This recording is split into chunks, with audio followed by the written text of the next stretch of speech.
जनगणनेबाबत केंद्र सरकारकडून अधिसूचना जारी. पहिल्यांदाच जातनिहाय माहिती संकलित केली जाणार.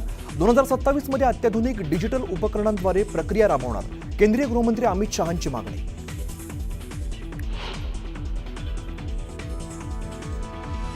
मोठ्या पक्षाचा जीव मुंबई पालिकेत अडकला. उद्धव ठाकरेंचा भाजपावर हल्लाबोल, तर मिंदे स्वतःला मोदींचा घरगडी मानतो. ठाकरेंचा शिंदेंवर घणाघात.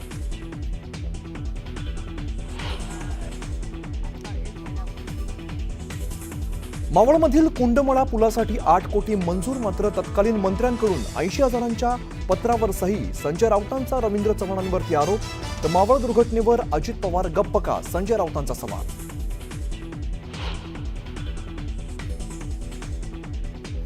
रत्नागिरीच्या लांजा तालुक्यातील वाकेड घाटात मुंबईकडे जाणाऱ्या दिशेला संरक्षक भिंतीसह दरड कोसळली. जेसीबीच्या मदतीने दरड हटवण्याचं काम सुरू.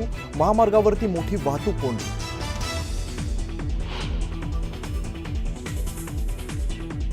पुण्याला पाणी पुरवठा करणाऱ्या 4ही धरणांच्या पाणी पातळीत मोठी वाढ. खडकवासला, टेमघरसह पानशेत परिसरात झालेल्या पावसामुळे पुणेकरांची पाण्याची चिंता मिटली.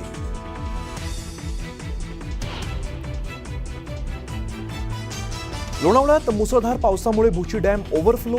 पर्यटकांना खबरदारी घेण्याचं स्थानिक प्रशासनाचं आवाहन.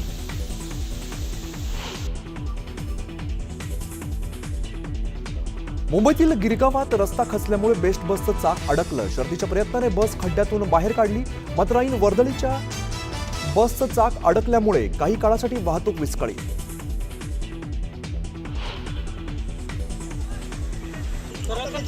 माथेरानच्या शार्लोट तलावात बुडून मुंबईतील 3 जणांचा मृत्यू. पाण्याचा अंदाज न आल्यामुळे बुडाले 3 जण.